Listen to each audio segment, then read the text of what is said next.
War stories often begin with courage and they end with victory, but this one begins with youth, and then it ends in silence. Erich Maria Remarque's All Quiet on the Western Front isn't a story about winning or losing. It's a story about what war takes and then what it leaves behind. And it's not written from, a flag or from a cause, but it's written from a trench, through the mud and the fear and the exhaustion, where only the enemy that truly matters is war that itself.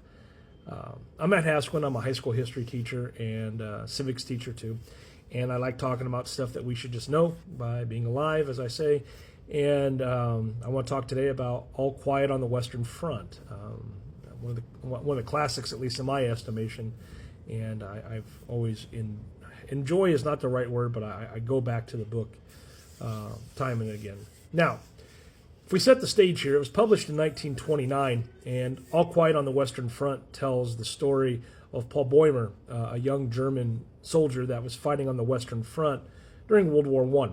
And when the war begins, Paul and his classmates are swept up in these patriotic speeches and these calls to go to glory, and they all enlist together, and they believe they're serving something that's noble. But the moment they reach the front, that illusion just dies. The mud, the noise, the gas, the endless waiting. And they learn that the enemy isn't just across no man's land, it's the machine of war itself, and it grinds down everything human inside of them. Remarque fought in the war himself, and he was only 18 when he was drafted into the German army. And that's what makes the novel feel so real, because the details aren't imagined. They're actually remembered. And you can hear the shells, you can smell the smoke, you can feel the terror of the young men trying to survive a world that's just collapsing around them. And there's a moment when Paul looks across the battlefield and sees a dead French soldier's face up close for the first time. And he says, "I am young. I am 20 years old. Yet I know nothing of life but despair, death, fear, and fatuous superficiality cast over an abyss of sorrow." That line captures what All Quiet on the Western Front really is. It's not a war novel, but it's an unlearning of everything war is supposed to mean. There are some important themes that kind of crop up within the work, like the death of idealism. When Paul and his friends begin as students that are full of faith in their elders and the teachers and the politicians who told them that dying for one's country was honorable. But the war reveals that those ideals they're built on lies. When they return home on leave, they find they can't even talk to civilians anymore. No one understands what they've seen, and patriotism feels like a language that they no longer speak.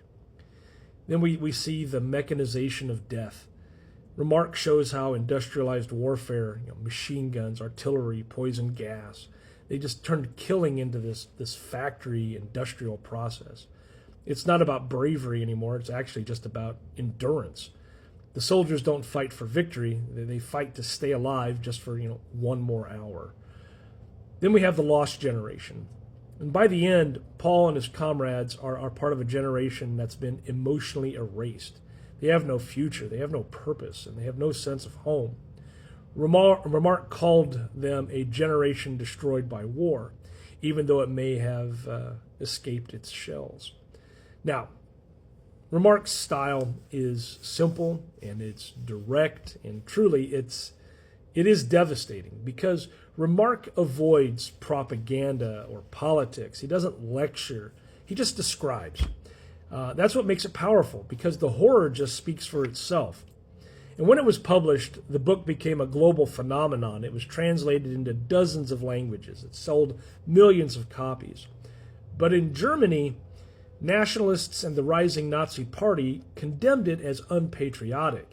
And by 1933, the book was banned and burned, because truth is always dangerous to those who profit from lies. Remarque fled Germany. His sister, Elfreda, who stayed, was later executed by the Nazis, partly just for being related to Remarque. The story's realism didn't just challenge readers, it threatened regimes that are built on those myths of glory. The reason why the book matters, I mean, I first read it in high school, and it's always stuck with me since, but nearly 100 years later, All Quiet on the Western Front still has this sense where it still feels current, maybe even more so. I mean, I don't know. Every generation faces voices that glorify war, that romanticize sacrifice while hiding the cost. Remarque reminds us what happens when that rhetoric becomes reality. He forces readers to confront the humanity on both sides of the battlefield, to see that every uniform hides the same fear and hunger and the longing for peace.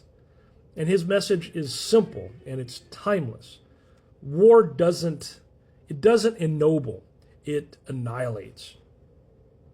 And that's All Quiet on the Western Front. It's a story that begins in patriotism and just, well, like I said, it ends in silence. It's a reminder that no matter how loudly, nations speak of honor and duty, the truth of war is always, whispered by the people who lived it. And so for them, the only thing left all quiet is their heart. Thanks for watching.